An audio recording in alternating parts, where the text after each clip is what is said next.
Exciting. Interesting. Thrilling. Fantastic. Very exciting. You go to space. A worthwhile experience. Really good. Yeah, the kids loved it.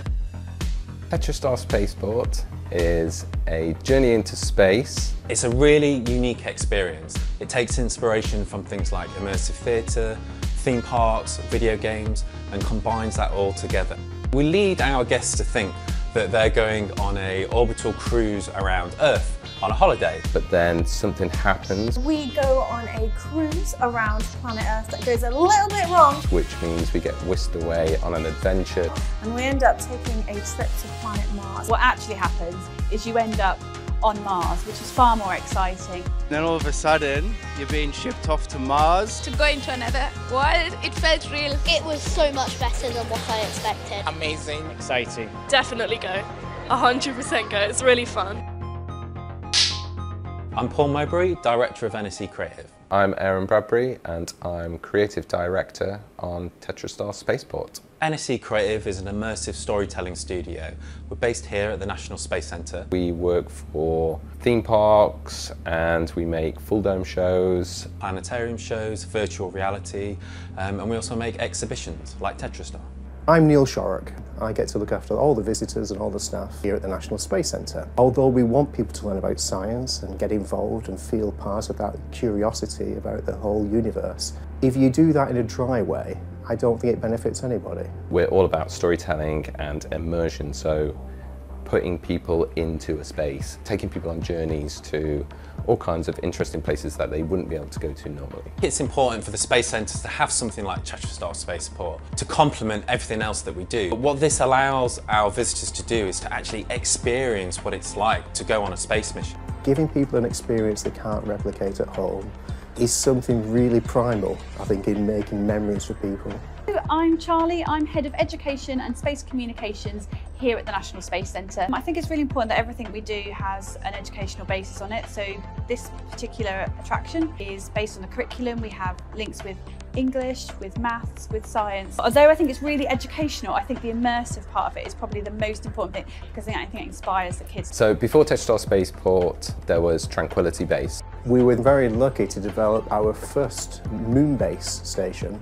That included a simulator and various activities. In the room that we're in now was actually an incredible experience, which was a simulator ride to Europa. In 1972, we left the moon and have never returned.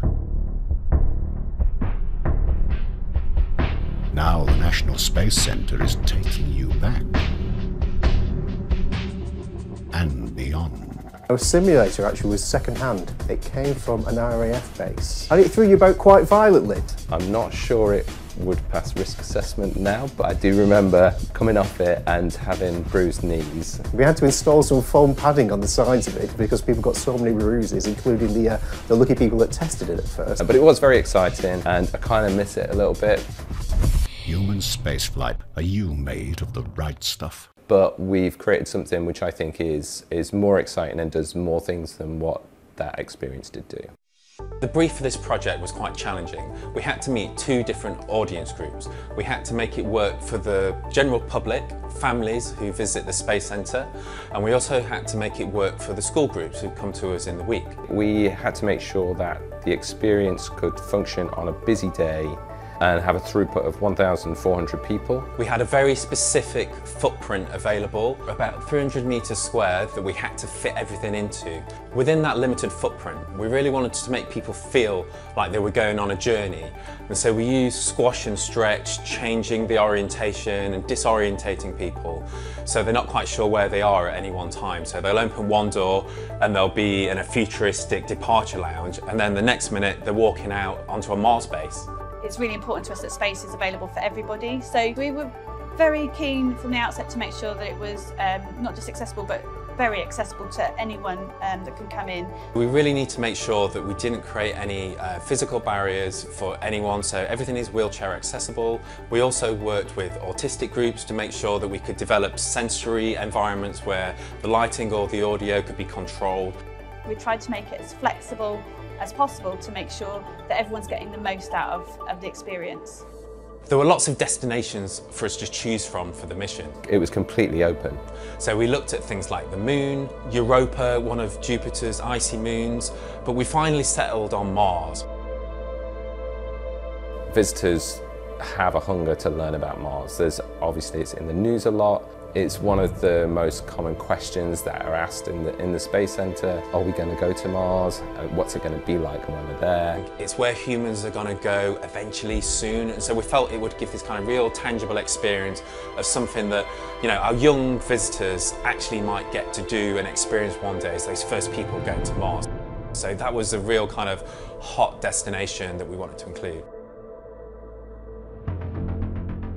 The journey begins with entering into the departures lounge. When people enter, there's an alarm that goes off, and that's where we kind of take people out of their comfort zone. This is the threshold where we start to build the story world. There are monitors around which make it look like a departures lounge. We start to introduce them to adverts and characters that they're going to meet later on. Hi, I'm Ada. Nice to meet you. So you start to feel like you have transitioned into a spaceport of some kind, and that is where you wait to board the transporter.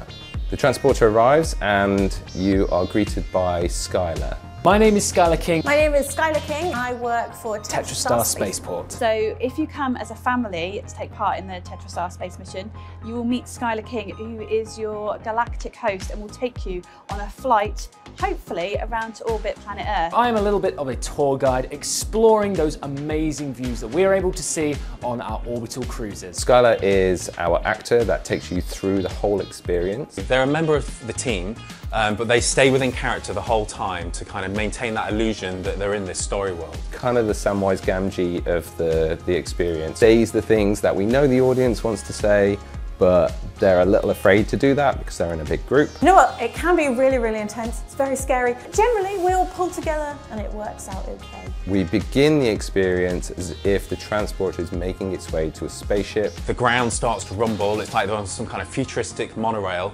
that's taking them off to the launch pad. They meet Ada for the first time. Hi, I'm Ada. Nice to meet you. So Ada is our very friendly onboard AI. And she's there with us along the way, kind of guiding us on our journey. She's pink, she's sparkly, she loves to talk to everyone. And she's kind of super smart and sassy. And she helps us make sure that we get to where we need to go. Ada is a prism. One of the main motifs for Tetrastar is tetrahedron, triangle. The triangle is a common motif throughout the experience. It's a symbol of teamwork, separate points which are connected together. We use it aesthetically throughout the whole experience. So many parts of the theming are built from triangles, all the way from departures into the escape pod. So because Tetrastar built the spaceport, they built the spacecraft, they built the Mars base, Ada is kind of this like pinnacle of kind of Tetrastar engineering. Ada began as an idea from an escape room that we did. In that escape room there was a small little AI character that you had with you, and it was the voice of the person who is giving you the clues was coming through this device.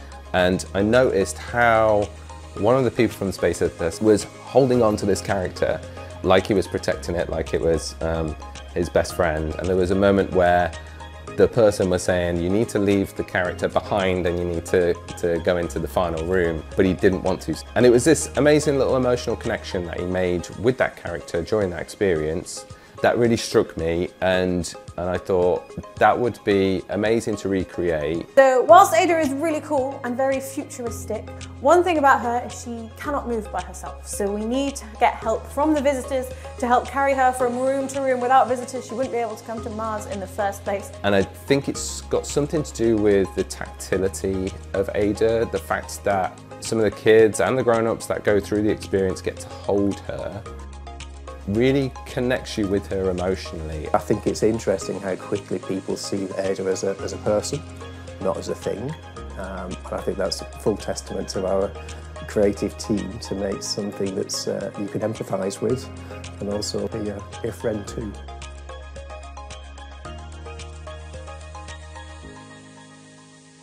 So they enter the transporter that's taking them off to the launch pad. This is interrupted and we see this incredible hologram display. They get an emergency transmission from the commander, Anusha Pillinger. She's the one that tells us we have to go on a special secret journey to rescue some samples which are in danger on Mars. The doors open through this corridor and they come into the Tharsis 1. This is our futuristic spacecraft. So we're experts at kind of audio-visual design, projection mapping and things like that. But we don't know how to make a spaceship. So we work with Meticulous, a local company, on the theming and all the detailed design. We work with Simworx for the motion seats, and we're really able to take that dream and that vision and make it concrete, make it into the real world and create this built environment that people walk into and gasp when they see it. I think my favourite part of Tetrastar is probably the journey to Mars. When we wanted to do that, we wanted it to be reactive and real time, and we knew it was a challenge. The company that we worked with implemented new features that meant that we could access the movement of them in real time, and that was a real challenge. It took a long time to do. So to create a dynamic experience in Tharsis 1, we had to tap into video game technology. Most traditional simulator is just a movie where you press go and the movie goes from start to finish and the seats kind of move around with it. What we did here was use game engine technology so we can make this experience interactive. We have to press buttons and navigate this crazy Martian landscape. Using that game engine technology, it allows the buttons to actually directly influence what's happening on the screen, and every ride becomes unique. Everyone's super quick and they go down a really exciting path. Maybe they're not quite quick enough and they kind of bang into a canyon and there's rocks and sparks flying everywhere. One of the key themes is team building. So we wanted to make sure that people felt part of this team effort. I think success in any part of life, work, science, is usually about cooperation. We're always inspired by the story of 400,000 people working together to ultimately put 12 people on the moon. And it's the only way that they can achieve these things because they're much bigger than one person on their own. So I think that for us really stands out as a beautiful story to tell about the industry of science. We really wanted to kind of take the collective success or failure of the audience and transfer that into the narrative of the experience. So that's one of the key themes that comes through and everything that you do as part of Tetrastar is everyone has to work together to succeed. When people do this, they're not just sat back and watching a film and being thrown around, they feel like they're really taking part in a journey. Yeah, that I think is a really important part that I feel proud that we're able to achieve, even though it was a real struggle to achieve it.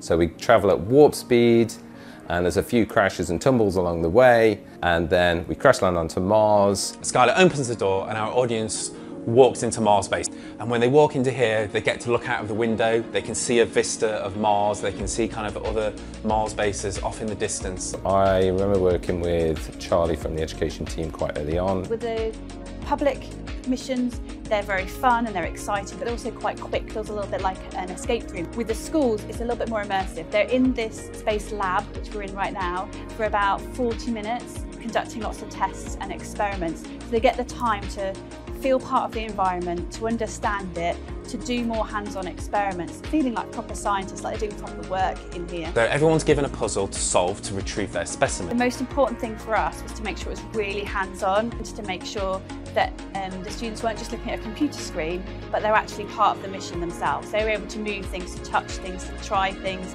to plug things in, to see what was going on, and then they had an immediate feedback. They weren't waiting for anything, and it felt real. We tried to build in elements across the curriculum, particularly looking at Key Stage 2 and Key Stage 3. So it may not be that every team is looking at maths or English or science, but they're looking at one of those skills. They get their specimen and they have to put it in a specimen container. This is when the real drama starts to hit. We aren't trying to put any spoilers in here. More things happen and we have to escape Mars and return back to Earth. We have to bring back those specimens for further analysis because we hope that maybe, just maybe, these are the first signs of life ever found on another planet. It's amazing, you've got to try it. Felt like we were actually flying. Felt really real. It was really fun because it was really interactive.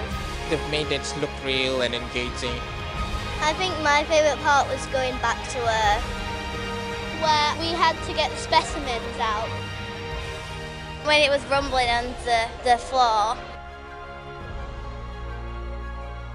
a very interactive, real, immersive experience that I will definitely want to do again.